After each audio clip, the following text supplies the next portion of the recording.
On today's podcast, younger people getting colorectal cancer at an alarming rate. What's going on with that? And all the different things with the autoimmune diseases that are just exploding, and how much Humira is being prescribed every year. The question is, what's causing and driving this? What are these significant vectors that are intersecting on these patients that cause all these different disruptions to occur? I had 2 patients with their CD4 count under 200, which is by definition AIDS. And it wasn't from HIV, it was from toxins. Once we got the toxins out, their CD4 rebounded wonderfully. We sent them over to a major university to get checked out by their infectious disease, and they sent them home with B12 shots. They're not putting it together what the toxins are doing. if you're a healthcare provider tired of just treating symptoms and ready to dig deeper into the root causes of health issues, the Vibrant Wellness Podcast is for you. With insider tips, expert interviews, and the latest in biotech research, this podcast will take your patient care to the next level. Hello, and welcome to another episode of the Vibrant Wellness Podcast. I'm your co-host, Dr. Emmy Brown, here with my fabulous co-host, Melissa Gentile. Today, we're in for a real treat because we have one of my favorite former Vibrant Wellness Podcast guests returning today for round 2, Dr. Paul Savage. Last time we talked about therapeutic plasma exchange, also known as TPE, and this time we're diving into what's driving the diabetes epidemic, and guess what? It's not just what you eat or how often you exercise. And hint, it involves diabetogens that surround us all, every day, all day. Dr. Savage is a pioneer in anti-aging and longevity medicine. His story is not just about medical expertise, it's a journey of personal transformation and relentless pursuit of wellness. From ER trauma doc to cutting-edge integrative medicine guru. With fellowships in stem cell therapy and anti-aging and regenerative medicine, Dr. Savage brings a wealth of knowledge to our conversation. So get ready for an enlightening discussion on how to optimize your metabolism in some surprising ways with Dr. Paul Savage. Dr. Paul, how are you doing today? I'm good. Amy, how are you? I'm doing so well. We're so happy to have you. This is a topic I don't think we've touched on this podcast. So let's get started. Really? I mean, not in terms of toxins and diabetes. You know, we talk about endocrine disruption, but I don't know that we've talked about blood sugar specifically and toxins. Okay. So this is a topic that I think is extremely important, and I really want to hear what you have to say about it. So before we get into toxins, you know, I gave it away there, but there's no secret. The toxins are it's becoming worse and worse every year.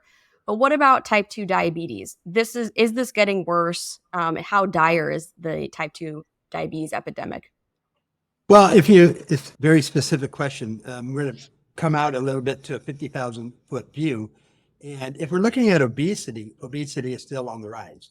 I mean, about 2/3 of the country are now classified as overweight, and over a third of them are classified as obese or greater. This problem is getting worse and not going away quickly, in spite of education, new medications, all those different things. And we're not only seeing more people have it, but younger people have it. So now diabetes is getting in the younger groups as well. So when we're talking about diabetes, you know, I always like to step back and instead of talking about symptoms, talk about causes. Because what we're really looking at here is what's driving all this disease, what's driving all these chronic illnesses. You know, the Wall Street Journal had the article 2 days ago about younger people getting colorectal cancer at an alarming rate. And, you know, what's going on with that as well. And, you know, we can talk about all the different things with the autoimmune diseases that are just exploding and how much Humira is being prescribed every year. It's going up every year. And the answer is, the question is, what's causing and driving this? What are these significant vectors that are intersecting on these patients that cause all these different disruptions to occur? Right. Yeah, we're going to get there. And really to bring that home, the European Chemicals Agency estimates there are more than 144,000 man-made chemicals in existence. And the U.S. Department of Health estimates 2,000 new chemicals are being released every year. Correct. So we're seeing billions of gallons of chemicals being put into the United States market every year. Number one on the list with a bullet is glyphosate, Roundup. It is the most widely used herbicide in the world, and certainly in the United States. Last year alone, it was reported near 14 billion gallons of this was produced and used in the United States. And for those readers out there, we're going to get into a very deep conversation here about how some of these toxins are so dangerous to the individual, because especially things like pesticides, what are they meant for? They're meant to kill pests. Right. Well, it's a biological thing it's killing, and we're biological things too. To think that glyphosate's not going to go up the food chain, it is. All of these toxins, that's another one of the reasons that toxins are so bad for the human species, is because it gets absorbed in the lower, the lower echelons, with the small fish, and the small fish get eaten by medium fish by bigger fish. We eat the bigger fish. So it's this aggregation concentration of all these toxins coming right up to us as humans. That bioaccumulation. Right. I think it's important to differentiate what a toxin is. So by definition, a toxin is a poison or a substance that's produced by nature. So a toxin would be like spider venom, snake venom, mycotoxins produced by mold. That would be a toxin. All the other things that we man make are toxicants. So there is a differentiator. Now, in the layman's word, everything's toxins. But from a medical point of view, I always want to make sure we're talking the difference between a environmental toxin, a toxin of nature, which is a real toxin, and a toxicant. What you're talking about with the 144,000 chemicals produced, those are all toxicants. And it doesn't really matter. The word says it all. They're toxic. Whether it's from nature or whether we make it ourselves, they're both toxic to the human being. Right. And then the impact, we've touched on that a little bit, but World Health Organization estimates 25% of people will die every year from diseases caused by air, water, and soil pollution, chemical exposures, climate change, and ultraviolet radiation. So that can beat out heart disease. Yeah, that's just recent. I mean, that the WHO, the World Health Organization, has now classified toxins as the leading cause of death in the world. It's wild. And that's and by it's not a close margin between toxins and heart disease. But when you look in the United States, all the causes of death from the top down, when you look at heart disease, cancer, COVID, influenza, all the other viruses, the respiratory issues, there's one thing that is in common with every single one of those, and those are toxins. Toxins cause heart disease. Toxins cause cancer. Toxins cause immunosuppression, which makes you more susceptible to all the infections. Toxins cause respiratory problems.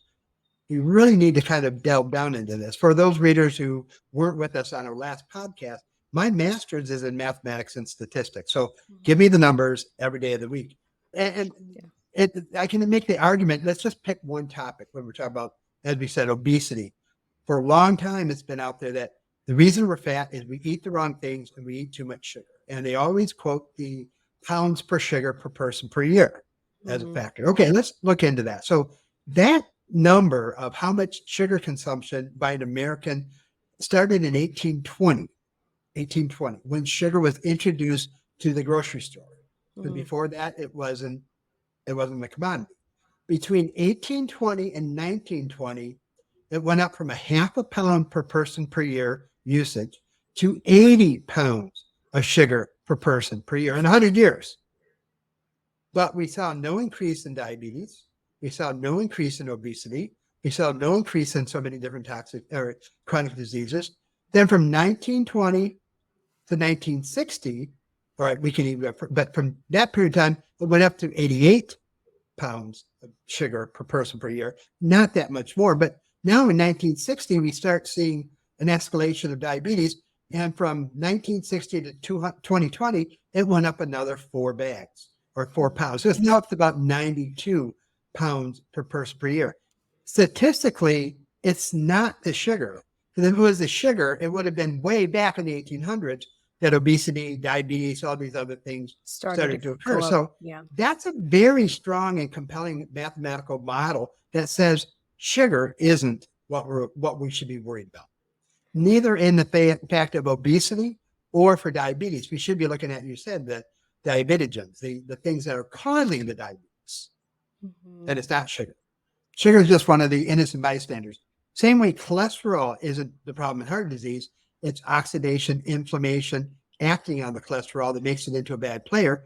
The same set of material works with sugar. We have things acting on the sugar, and more specifically, the sugar receptors that's causing diabetes to occur. And it looks like sugar, and the body acts in this different way, magnified, because it's not. It's all these different toxins working on our metabolism at the same time. Back to that talk on toxin real quick.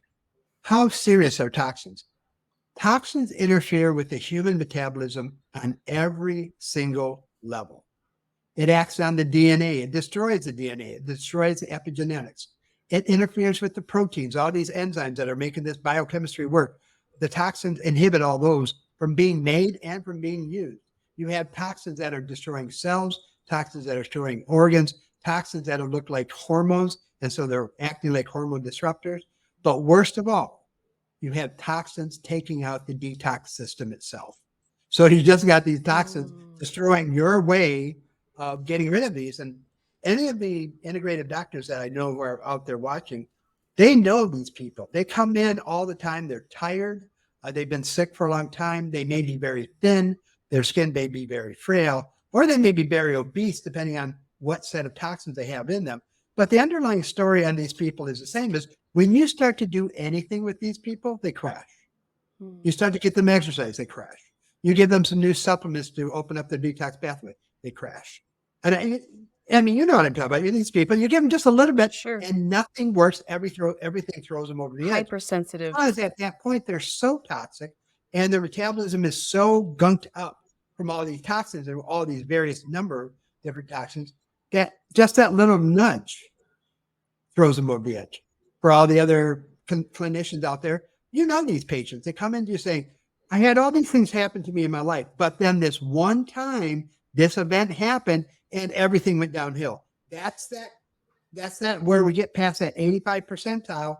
We talked before about the functional reserve, and suddenly that little nudge, and it might have been Lyme, it might have been a toxin, it might have been mold. It could be a virus, could be COVID, could be anything, could be emotional stress, not sleeping, anything, but just enough to push the system over. And now the whole detox metabolism system has collapsed. It's really that bucket is overflowing. All the buckets are overflowing, and none of the buckets are working at the same time, right? They're all overflowing. They're not doing anything. And the person that they come into you, they don't feel well. They have this bad sense of well-being. They're tired. You know, I have clients that I've taken care of for decades, and until relatively recently, had a very difficult time because I get as you do, Emmy, that the worst of the worst. Everybody's been everywhere else, and so they come to see us, and you get these people moving. But when I retired, as some of your readers knew, 2 years ago now, and then came back, I left the field of longevity medicine knowing that detoxification was the one area that I couldn't really get my hands around, that I couldn't really resolve as well as I could with nutrition and getting their gut working, get the microbiome working, hormones and getting their exercise and their peptides working, sleep management, getting them to sleep a lot better, and stress management. Basically, as we talked before, I believe most stress is caused by physiological causes, toxins, environmentals, viruses. I don't think people suddenly become stressed out. I think people lose the ability to manage stress because physiologically, and mostly in their brain, they have short circuits from all these different things. But I can take care of the vast majority of those, but the toxin part, that's always been a struggle, especially in the toxicants or the environmental toxins. Right. Well, and it's just getting worse. So, but as far as we know with the data we have, what toxins or what categories of toxins are we seeing are the worst for blood sugar control and diabetes risk? Yeah. So I'm gonna go everyone, all of them. I mean, they all have this interplay.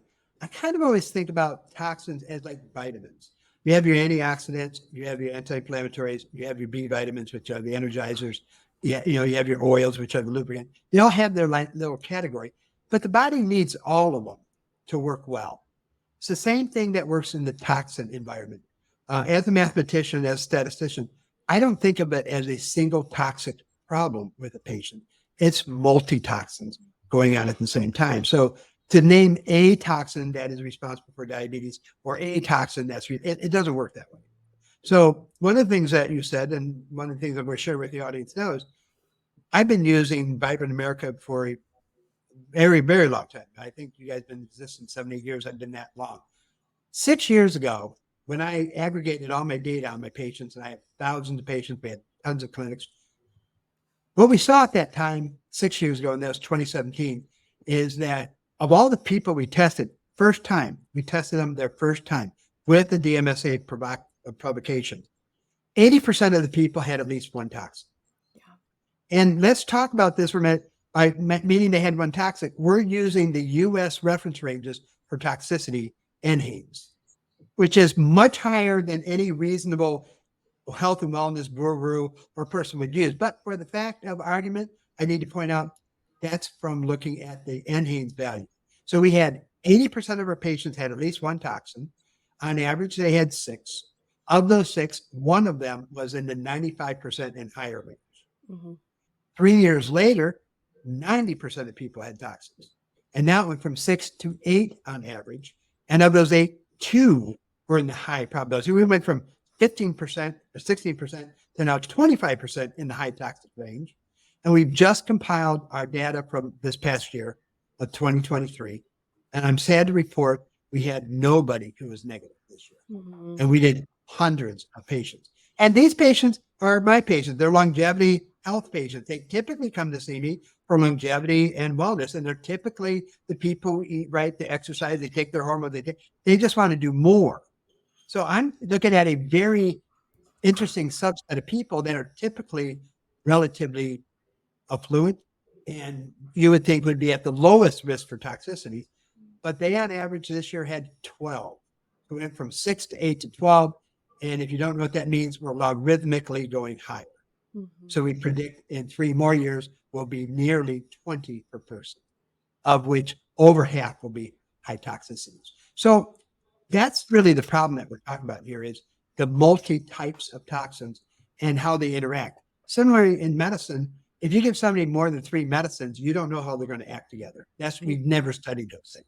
And that's what we always tell people, like, side effects from this, well, it might not be for that, but you put these 3 things together and you're going to have a problem. Now, when we're talking about toxins, we're not talking about, there's 15,000 drugs, 18,000 drugs now. As you said, 144,000 drugs in the American ecological system working together, of which we're measuring 110. So it's staggering. Yeah, so if even on the people who had the highest rate, we had ranges from 3 to 30. So we had people that had 25% of their toxins from the Vibrant America test in the high range or in the toxic range, of which half of them were in the high range. So that's one of the things I'd say. You got to stop looking at a single toxin and you have to start looking as an aggregate and you have to start treating them as aggregate.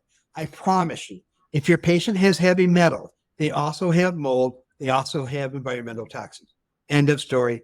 We need to move on to the next topic. The nice thing is it makes it a lot easier to treat because you don't have to specialize as much as we used to. The problem is it's awful hard to treat at the same time.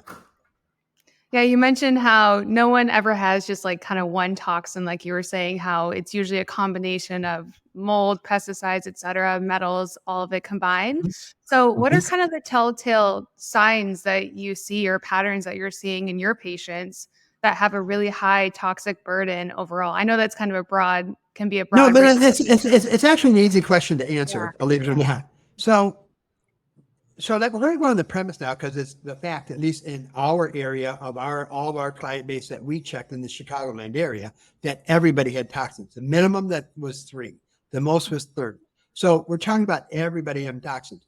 Of the toxins in the Chicagoland area, number 1 was glyphosate, Roundup. Number 2 was lead. Number 3 was BPA. Number 4 was mercury. Number 5 was arsenic. And then after that comes a lot of the molds like the ochre toxins and down the list. There were a lot of toxins. We had over 47 different toxins that we said were more than frequent in the population in the Chicago area. Those are the top 5. So you can go through all the things you learned in medical school about acute poisoning and chronic poisoning of all these different toxins, or you can just take my advice and just realize we just have a toxic world. And number 1 is everybody's toxic. You can't say They're not anymore. Everybody that I'm going to go out on a limb, say everybody who tests is going to have a positive test. And these are, again, by the government's reference range. So that's one thing. Number two is, what are the symptoms? Well, I tested, most of my patients were relatively healthy people. So their symptoms are none. The most common symptom of having toxicity is that you don't have any symptoms. How's that? You're not tired, you're not fatigued. I can share some of my results over the past couple of years. I felt fine. I've always felt pretty good. I used to be sick 30 years ago. People see pictures of me, 275, white hair, overweight, tired, big bags under my eyes. Now, 30 years later, I feel great, muscular, good, bad, get up, everything's great. But still, my toxins were relatively high. It's always been that way for 25 years now. So the vast majority of people are not symptomatic. But then you do have the people who are really toxic. And those are the people now with 3, 5, 6. Those are people with 20, 25, and 30, as we're talking about on a scale of out of 120 tests. So when I start seeing those patients are sick. I mean, and I do see a lot of things on their labs that start to play out. You see a lot more inflammation. You see a lot more oxidation. So if you're not checking your CRP and your SED rate, do that. If you're not checking for monoperoxidase, if you're not testing for TMAO, if you're not testing for oxidative LDL, do that. If you're not checking for glutathione, do that, because you're going to be really low on glutathione. So when we start seeing the oxidations go up and the antioxidants go down, you know you got toxins. In fact, you have the oxidants, and then that gets a little bit more specific into which toxin is causing it, but there are going to be a whole bunch of them. So with those patients who have a lot of them, they do present as the chronic fatigue people. They know that they don't feel well. They haven't felt well for a long time. They're people who have a hard time getting up in the morning. They have to take a nap in the afternoon, and then they're in bed by 8 o'clock at night, and they typically, on average, sleep 12 to 14 hours a day. Their skin is usually thin and dry. They're typically not real heavy people, and it typically is more of a small framed person has it more than a large person, just because the volume it can contain all those toxins in is a lot smaller, which means you're going to have a lot higher level per pound or per inch, however you want to do it. So those patients, you just have to think, we got to go in and look at the toxins. And in the world of toxins, I always divide the live toxins, which are things like limes, viruses, parasites. Those count. They're not good for you. They're toxins, and they produce poisons, endobacteriums, endotoxins. So they are toxins. Then you have the inorganics, which is all the heavy, as the synthetics, the heavy metals. So you got to look at both of these when you're looking at toxicity. So it is not uncommon that I'm doing a very significant infectious workup while I'm doing a very significant toxicity workup. But on their labs, I'm looking for inflammation, oxidation, and I also do the immune system. So pretty soon, I remember 15 years ago, I started talking about cholesterol and particles and small dense particles and all the different, and now it's kind of standard. Everybody does that now, which is good, because it's not the cholesterol, it's the particles that you got to worry about. I'm going to say the same thing about the immune system. Stop ordering CBCs. They're useless. Order a T cell, B cell, natural killer cell profile. It's not that much more expensive on a cash basis. It is somewhat more expensive, but what you get out of that is you get all of the T cells, C3, C4, and C8, CD3, CD4, CD8. You get the B cells, the CD19, and you get the natural killer cells, CD16. I always tell people who haven't done immune systems for a while, your immune system is your armed forces. It's your command and defense. You have your Navy and you have your Army. The Navy is the battleships. Okay, they're B cells, and they shoot missiles, which are antibodies. When they hit their target, which are allergens, toxins, viruses, and cancer, it sends up a flare. The flare rains down fire. And then the Marines, which are the T cells, the CD4s, come over there and help fight the battle. Whereas the CD8s are the other T cells, which are all the other Army grunts, and they go out and battle everything else. And then they have a subspecialty of the CD8s, which is the really special Army Rangers that know exactly what they're going after, and that's typically cancer. Those are the natural killer cells. So you look at that profile, and it's going to tell you if you have a toxin, because what you're going to see is you're going to see a drop in your B cells. You're going to see a drop in your CD4s. And later on, if it's infectious and toxic, you're going to see a drop in your natural killer cells. It is by far, in my opinion, at this point, the most interesting test I do on any patient when they come through the door, because I know exactly what their immune system. If you got a healthy immune system, you're doing pretty well. People are asking, what's the range of healthy? Well, on any of those cells, let's say CD13 is between 400 and 1200 on average. So just like the United States government, if your army's at rest, you're only at about third capacity. So if you're between 600 and 1400, the difference between is 8. So you got a number at rest is about 900. When you're gearing up for war, it goes up to about 1200. And when you're at war, it's over 1200. So you're always looking at that lower third, be on the upper end of the lower third as a normal range for all those markers. But when they start going up higher, you're engaging something. And when they're very high, you're actively engaged. But here's the other thing is when they go lower than a third, you're in trouble. You have something that's either an immunotoxic, immunosuppressant, or depleting your immune system. So that's where you're looking at the toxins.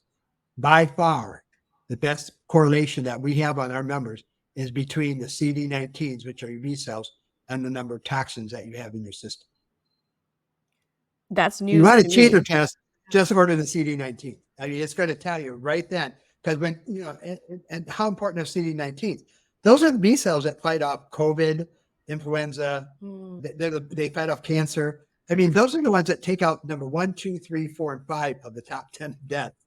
Without your CD19s, you're in real trouble. We've always known as you age that your B cells go down. Now they're going down at an incredibly fast rate. And I'm seeing 40 and 50-year-olds with CD19s under 100.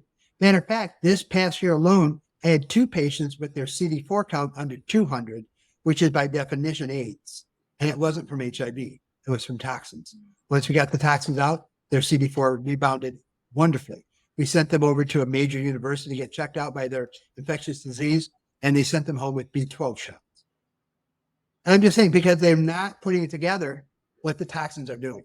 This is how significant this is. Everybody has it. Nobody's symptomatic. And when you are, you're really bad. So how's that for a finalized statement about what the symptoms are? You should be looking on everybody. And I mean, I've been in this field for 30 years. And I remember when people used to say, everybody should have a brain scan and everybody should have their hormone checks and everybody should have microbiome. And I'm not saying those things aren't true. However, I do all of that and have done over it for 30 years. If you're going to ask me one test, you get one test, actually, I'm going to take the immune system test. Because that's going to tell me which way I have to go. And especially in the world of toxins, it tells me, am I looking at a mixed bag, or am I looking at a toxin bag, or am I looking at a infection bag? It sounds like, Dr. Paul, if I'm interpreting all of this correctly, that poor immunity or lowered immune function is really like a red flag when it comes to toxin or toxic burden. Are there any other sets of symptoms or anything else that you find that just kind of gets brushed off as something unrelated to toxin exposure that just kind of like makes you light up and think, oh, that's definitely toxins? Sure. Inflammaging. We heard that term before, inflammaging, inflammation of aging. That's toxins right there. Flat and how out. do we measure that, Dr. Paul? Well, it's usually CRP, or you can do sedimentation rate. I mean, either one of those are very generalized inflammatory markers. Sure. I mean, I also, in my practice, we also do tumor necrosis factor. We do IL-6, IL-8, IL-10, IL-1B. I look at all of those. Okay, so you can get more specific. Because that's more specific. But for the general practitioner out there, and we all have these patients like, I don't know why your CRP won't go down under 3.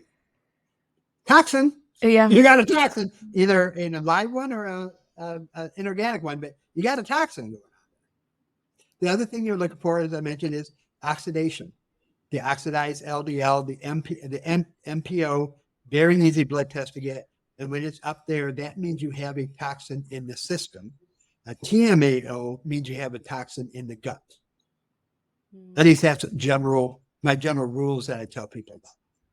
So if I have a TMO that's elevated and MPO that's not, I'm not really going towards the toxins in the body. I'm really going towards healing the gut first and seeing how I can, that number usually changes once you get enough of the inflammatory and antioxidants into the gut and get all the ones that are causing you problems out.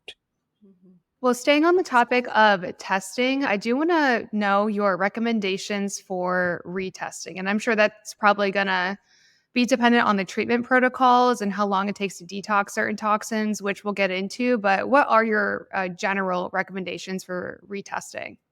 So first off, my general recommendation for testing and retesting is I test all of my clients at least every other year, whether you're symptomatic or not. It's just part of our longevity protocol and I might even be moving that up to a year soon because, as I mentioned, our data is showing that it's accelerating. And when it starts accelerating, we have to accelerate your testing as well. Same thing in breast cancer and colon cancer. The government just accelerated.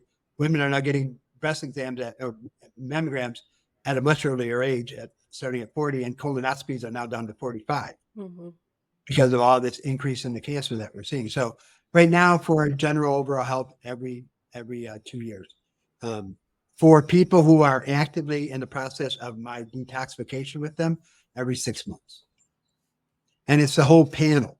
It's not just the ones that I know you're toxic on, because what we've seen is when some of the toxins start to get removed and you get the metabolic pathways open, other toxins then find their way loose and then they start going up. So you have this layer effect of crap in your system. It's like And as we pull whack-a-mole. one layer up, and as you pull one layer up and get the metabolic engine going and the detox engine going, then you get this whole another layer, and so you have to do the entire toxic testing every 6 months, because otherwise you're kind of moving in the dark. Not to say, and we're going to skip ahead on your question, Melissa, a little bit. How do you treat toxins? It's pretty much the same for everybody now. I used to, your mold. Here's your binder. Oh, your heavy metal. Here's your chelator. Oh, here's your infrared sauna. I mean, it used to be all of the different things. Now it's everything on everybody. There are a couple nice detox kits out there. Quicksilver Scientific has the detox cube with EDTA. That's a very good product. I've used it for decades now. It clears out organics. It clears out mold. It clears out heavy metals. It's just very hard for people to do. I mean, none of these detox programs are easy because you're taking half a dozen pills every day to get these things out over a period of time. You have to exercise. Exercise is paramount at getting these toxins moving. One of my colleagues and one of my friends, Dr. Paul Anderson, who's a toxicologist, pharmacologist, he'll tell you right out, he said, heavy metals, you get 2 or 3 of them out with chelation. The spot that practitioners and people have that chelation removes all heavy metals is not true. It's lead, it's mercury, it's nickel, and to some degree, you get a couple of the other smaller ones. But in general, it's a very poor way of getting heavy metals out. Fiber is a good thing that everybody needs to have. Charcoal, that's a great clay. There's another, bentonite clay, that's another good way to have it. But starting out all of that, you also have to look at the other front side of what's putting it in. What can you do to clean up your environment? So I believe at the end of this podcast, in the writing underneath, you're going to have some links. One of the links is to our handout. It's called Keep Yourself MDL Safe from Toxins. And it basically goes through what do you need to do with your water. Since almost everything is in the water now, it's paramount that you have a triple filtered reverse osmosis system. And we give you the name of companies that we've seen work very well. RainSoft is one of my favorite ones. You can buy a kitchen unit. It's about $4,500, and the filters cost $150 every year. Do not buy the pitchers, the Brita filters they don't take out anything that's dangerous. But the triple filter osmosis does. Or you can buy it for your whole house if you want to spend a lot of money, which is a lot of money. But I tell people at least get your water clean and then buy some canteens. King Canteen is one of my favorite people. That's another company. And you can put your water in stainless steel. It's fine. But don't put it in plastic. Don't put it in manufactured ceramic products. If you have jade bottles, those work excellent, better than stainless steel. But I don't know how many of us have jade bottles around. They're not terribly expensive, but they're just not really available in the United States. Cleaning up your food is paramount. It's everywhere. These toxins are sprayed on everything, and it doesn't matter if it's a meat, a vegetable, or fruit, because the animals eat the vegetables, and so they have all these toxins in it too. Finding a good source for your food is paramount. It is sad that the United States food chain is so damaged. with toxins and everything in it. That's where the vast majority of our toxins are coming from, is our food.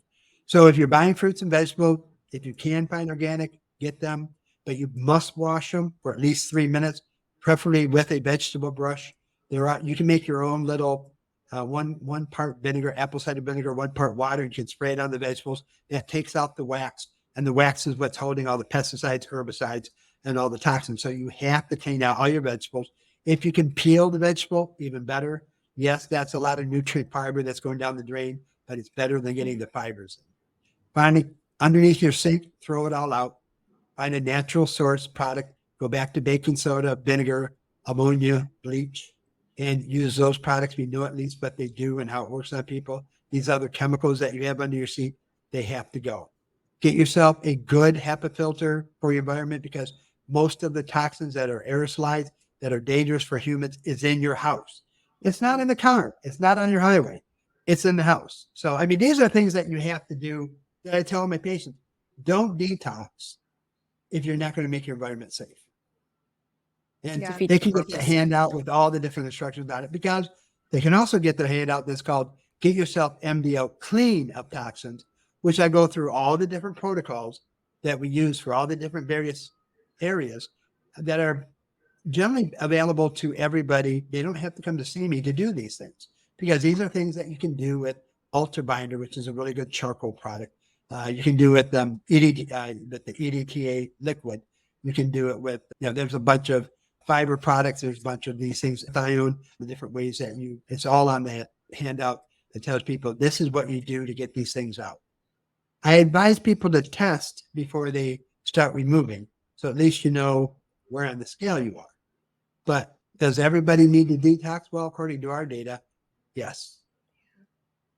And actually, with all these detox protocols, do you find that some patients feel worse during the detox protocol, or does everyone start feeling better right away? I've gone through a few myself, so that's why. No. That's a great question. The answer is back to if you're asymptomatic and you're healthy and you feel good, you're probably not going to notice anything when you do the detox. And people are like, well, why am I doing it? Because here's 3 simple questions for your readers or for your listeners. Do you believe that we have a toxic environment in America filled with all these different toxins? I've never met anybody who said no, but so the answer is yes. Do you believe that some of these toxins, to varying degree, have gotten into your system? Again, everybody says yes. And here comes the $64 million question. Do you believe either currently or sometime in the not too distant future that these toxins are going to cause you a medical issue? And if you say no, you're in trouble, because the answer is for everybody, yes. They are carcinogens, they are diabetogens, they are chronic diseasogens of every different level. There is nothing that we have in medicine that people get that is in some way made worse by the toxin. How do we know that for a fact? Because there have been studies that have been done by PhDs where they took toxins and lime and a bunch of rats. They gave the rats toxins. Nothing really. They got a little sick. 10% went on to chronic fatigue, but 90% got better. They gave them limes. Again, they got sick, but 90% got better. 10% went on to chronic fatigue. They gave them limes and then heavy metals, and 10% got sick and 90% went on to get better. But when they gave them the toxins and then the infection, 90% of them went on to be chronic fatigue. So this is where, and it makes sense when you realize that most of these toxins are immunosuppressant. They're not only impairing the detox system, but they're turning off your defense mechanism. So there's your answer, Melissa, is which people feel worse? It's the people who've been toxic enough, their immune system suppressed. And when you start removing these toxins, the immune system comes alive. And when the immune system comes alive in these people, it's with a vengeance. And they will call you up and they're like, I had just this week, a lady called me up. I'm in my rheumatologist's office. 20 years, my rheumatology has not been a problem.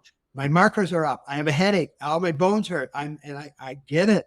I get it. And we talked through it, and she came back for more of the detox. Her symptoms went away. She got better. But yes, when you're going through that phase from you're so sick that everything's shut down and you feel nothing to you're removing it and everything explodes and you feel bad, don't stop. Keep going, because it's starting to clean out stuff, and that makes you, And these people, it's almost like a Hersheimer's reaction. They get that sick. That's kind of what it reminds me of. It's like, Right. they have these but they have fevers, and Hersheimer's don't always have fevers.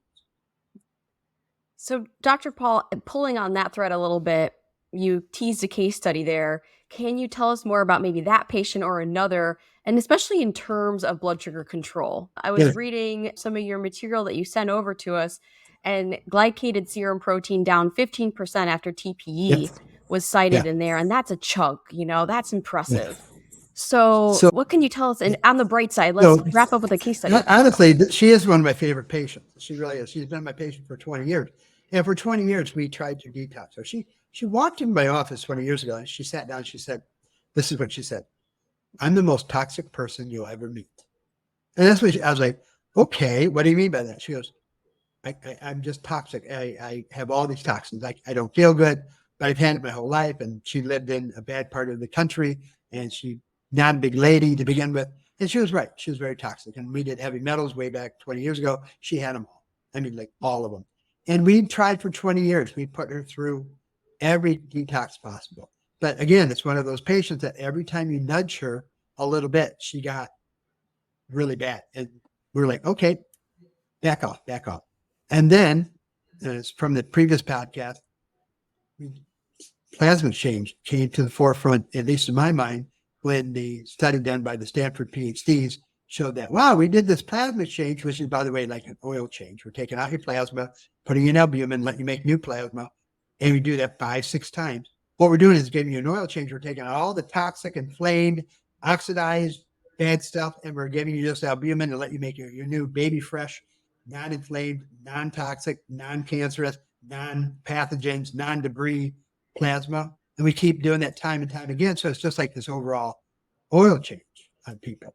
So when I read that article and I knew what they had done is cleaned up the microenvironment of toxins, I unretired, bought the machine. And to date, so far in the last 7 months, we've done over 150 of these procedures in our office. She was one of the first ones that she signed up. Her first one that she did, she didn't feel anything. Second one she did, she didn't feel anything. Third one she did, that's when she went to the rheumatology office. And she called me up. She's in my patient. We have a regular report. She's like, he wants to put me in Plaquenil. I said, let's not do that quite yet. Let's keep doing what we're doing, because it's not just the plasma exchange. We have built a protocol around the plasma exchange. It has to do with nutrients, medication, peptides, IV nutrients, oral nutrients, detox. It's a very involved program that we put it around because it doesn't make sense to take out the toxins if you don't get the machine working. And the machine won't start up on itself. It's kind of like the old jalopy that you got out in the garage. I mean, you got to get out. You got to put some, oil in it. You got to get out and spray it and give it some stuff. But that's what we did. And after the third one, she got bad. She goes, here's the key words: I have not been this sick in 20 years, is what she said. And I'm like, yay! And she's like, what do you mean, yay? I'm like, yay! I said, that's great. And she goes, what do you mean that's great? She goes, I have a fever. I have a headache. Every joint hurts. I feel awful. I'm nauseous. I can't sleep. She goes, I go, yay. I mean, I'm saying a little softer, but if it's what I think it is, we're in good news. And she came in the office. We did another immune system testing. Her immune system had jumped 250%. And that's probably what she was feeling, right? It's fighting back. She was feeling her whole body coming alive. Right. And the immune system said, time to throw out the trash. And it went out after everything. I mean, we did her subclass IgGs off the real high. I see why her rheumatologist was like, you have an acute onset of rheumatoid, da-da-da-da. She agreed that she wasn't going on the Plaquenil because that's all he really had to offer. And we did more plasma exchange. We did more supplement. By the fourth one, she's feeling much better. By the fifth one, she's feeling better she had in 25 years. We retested her labs. And I can show those if you want, because she's given me permission to show it. But her immune system ended up, after we were done, between 50 and 100% stronger. Her inflammatory markers, her glycated proteins, were all significantly down, like by 50%. And this woman had always been borderline pre-diabetic. And now her hemoglobin A1C is 5.1, and her glycated proteins have come down to a very low normal range. Her toxins all came down. Here's an interesting side tip, because I'm working with some of the smartest statisticians I know, and I'm a mathematician.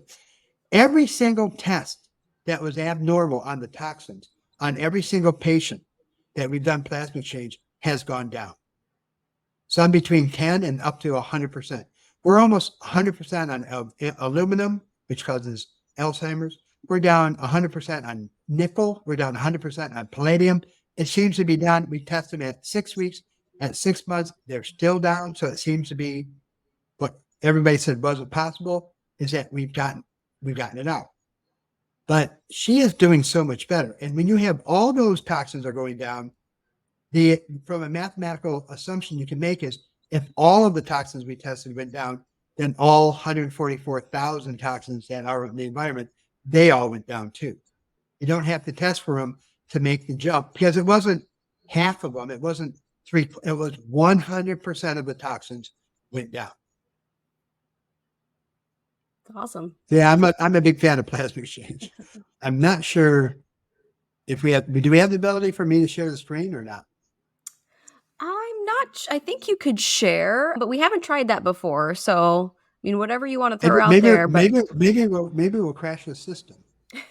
if you want to try, but if you want to report those numbers, that's just as good. So, as I mentioned to you, my entire life for the last 30 years, as I left the emergency room at 275 pounds and heart disease, has been to get my heart disease under control. And I've been doing a great job at reversing it, much to my cardiologist's chagrin.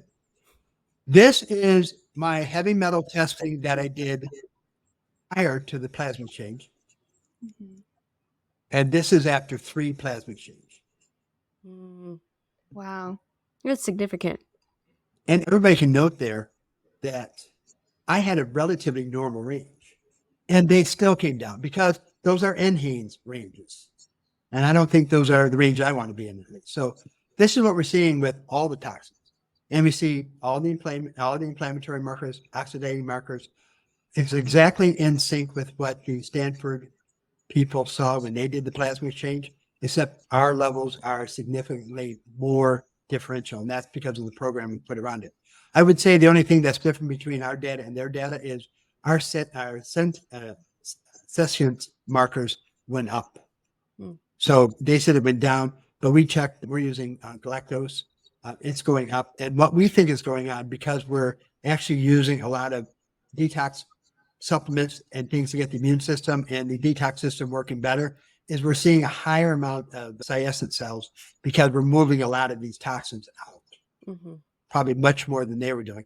And so we're waiting for a 6-month follow-up because we think at 6 months it's going to drop down even lower than what it should be. That's what we're predicting. And today we've been spot on all our predictions.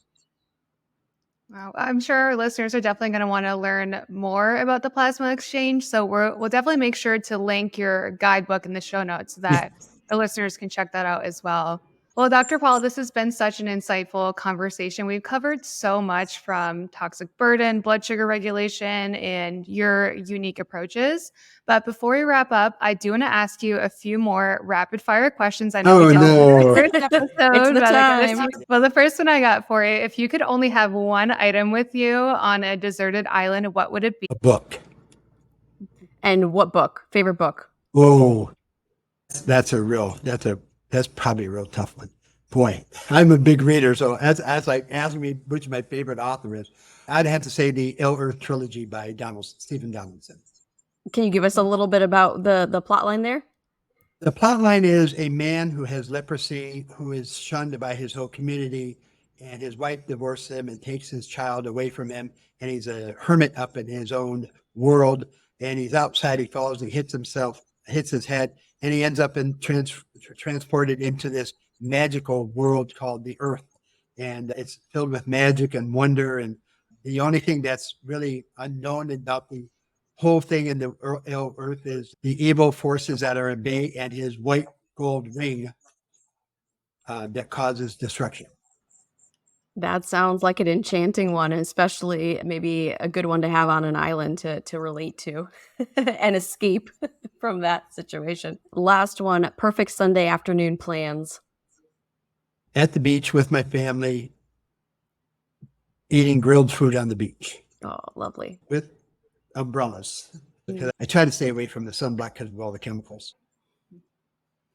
Well, Dr. Paul, where can our listeners find you? Your listeners can find me at the website, www.mdlifespan.com, or they can go to our YouTube channel, mdlifespan.com, or they can go to our Instagram channel, mdlifespan.com, or they can call us at 1-844-PLASMA-X, because we're the plasma exchange people. Amazing. Well, thank you, Dr. Paul, for coming on the podcast for a second time today. We're going to be sure to link the first episode in the show notes as well, just in case if listeners want to go back and listen to that one. And we're definitely going to link your TPE guidebook. And until next time, I just want to wish all of our listeners listening and tuning in today vibrant health and wellness. Until next time. Thanks so much. Thank you so much for being here today. Don't forget to leave us a review and subscribe so we can continue to pay it forward together. And remember, the key to longevity is knowledge. Keep learning, growing, and tuning in to the Vibrant Wellness podcast to discover the latest insights and strategies for optimal health. Join us again next week.